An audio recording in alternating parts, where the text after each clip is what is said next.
Imagine your child disappears without a trace. Years pass. You've almost given up hope, but then you get a phone call. He's been found thousands of miles away, alive.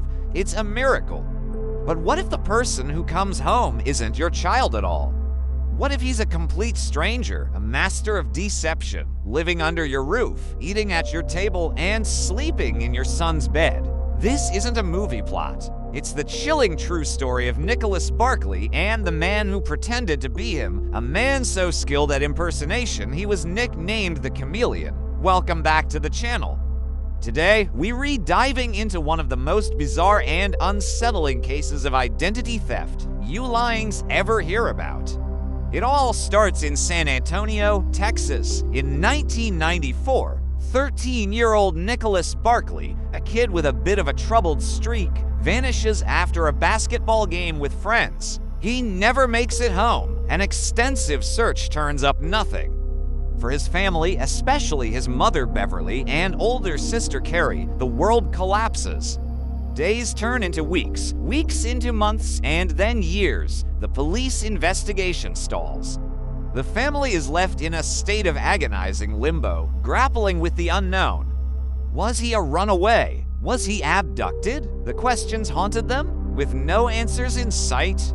Then, 3.5 years later, in October 1997, the phone rings. It's the call they'd been praying for. A boy has been found in Linares, a small town in southern Spain.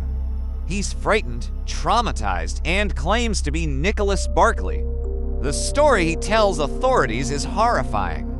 He says he was kidnapped by a military trafficking ring, flown to Europe, and subjected 2 years of horrific abuse. He managed to escape and found his way to a youth shelter where he finally felt safe enough to reveal his true identity. The family is overcome with emotion. It's almost too good to be true. Carrie, Nicholas's sister, gets on a plane and flies to Spain immediately. When she arrives, the boy she sees is different. His hair color is darker, his eyes are a different shade of brown, and he now has a noticeable French accent.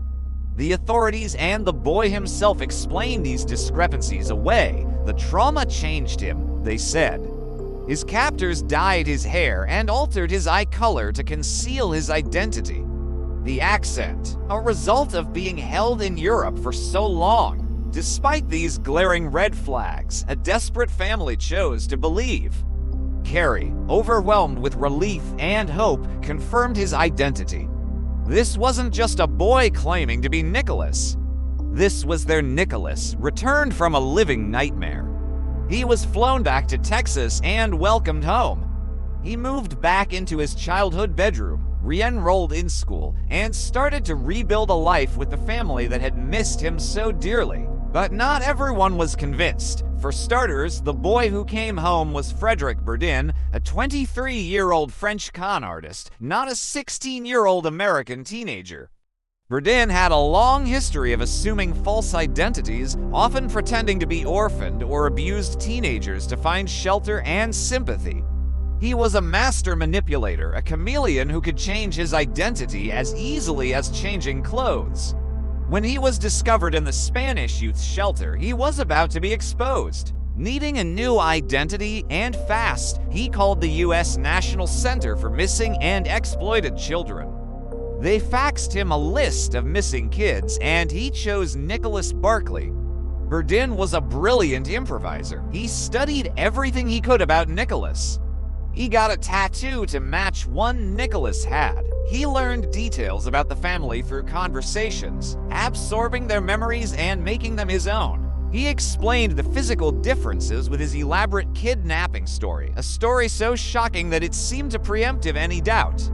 The family, blinded by their desperate need for Nicholas to be alive, accepted it all.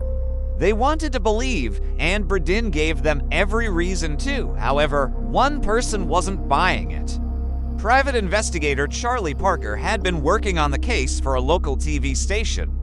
When he met the returned Nicholas, his instincts screamed that something was wrong. The boy's ears were different. Nicholas had lobes that were attached. This boy's were detached. It's a small detail, but it's a genetic trait that doesn't change. Parker started digging. He compared photos, he analyzed the story, and the more he looked, the more holes he found. Parker's suspicion grew, and he wasn't alone. The school felt something was off. This 16-year-old seemed much older, more mature, and worldly.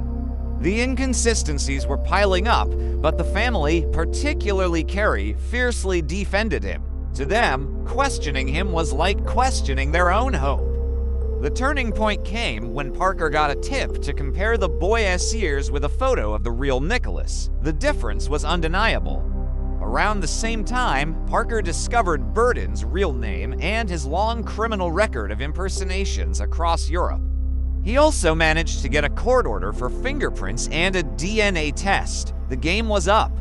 In February 1998, just under 5 months after he arrived in Texas, Frederick Burden was cornered. Confronted with the evidence during the filming of a TV segment, his carefully constructed world came crashing down. He confessed. He admitted he wasn't Nicholas Barclay.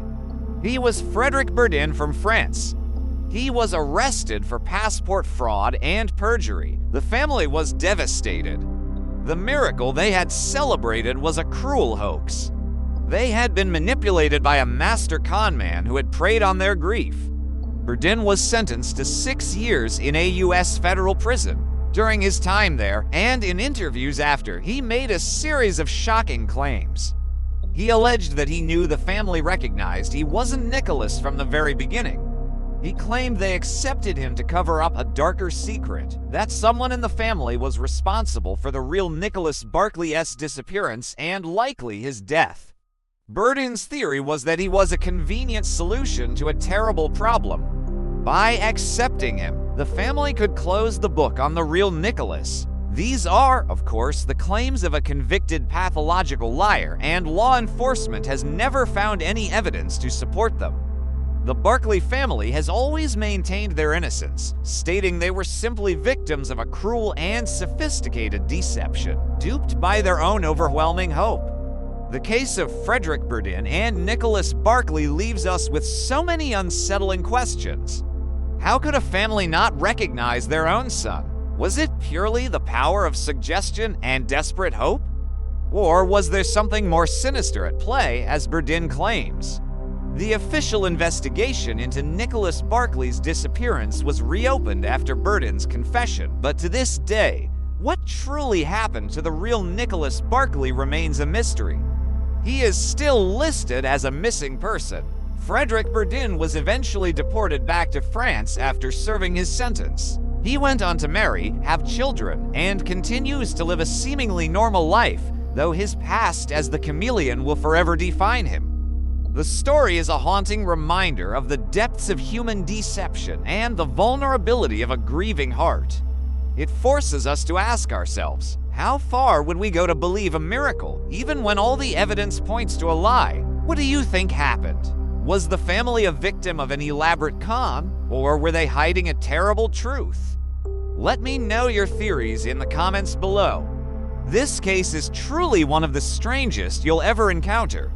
Thanks for watching, and if you found this story as fascinating and disturbing as I did, make sure to like, subscribe, and hit that notification bell so you don't miss our next deep dive into the unexplained. See you next time.